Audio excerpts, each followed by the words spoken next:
Hello दोस्तों, स्वागत है हमारे टेक्निकल चैनल सोहन टेक 2 में। दोस्तों, आज के इस वीडियो में आप लोगों को बताऊंगा कि अपने जियो फ़ोन में यूसी ब्राउज़र कैसे चला सकते हैं। तो चलिए दोस्तों, वीडियो को शुरू करते हैं। दोस्तों, वीडियो शुरू करने से पहले कहना चाहूँगा मेरे चैनल को सब्सक्राइब, वीडियो को लाइक करना ना भूलें। दोस्तों, सबसे पहले आपको चले जाना है अपने ब्राउज़र में।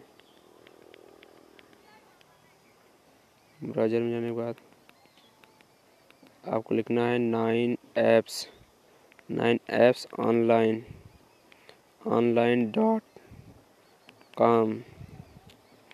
आपको सिंपल लिखना है 9appsonline.com पर क्लिक कर देना है दोस्तों।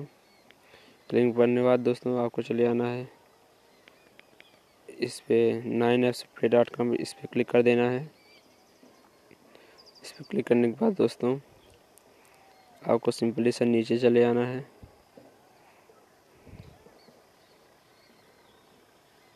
नीचे आने के बाद दोस्तों यहाँ देखिए दोस्तों यूसी ब्राउज़र दिख रहा है, इस पर क्लिक कर देते हैं हम। इस पर क्लिक करने के बाद दोस्तों देखिए यूसी ब्राउज़र खुल रहा है।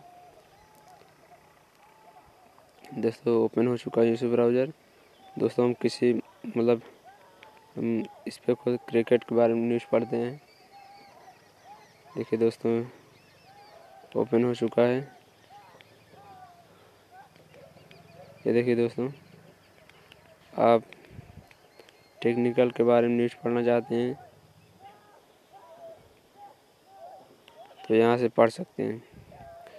दोस्तों अगर वीडियो अच्छी लगी तो चैनल को सब्सक्राइब और वीडियो को लाइक करना ना भूलें, ताकि मैं आपके लिए टेक्निकल चैनल लाता रहता हूँ। दोस्तों धन्यवाद दोस्तों आज का वीडियो देखने के लिए।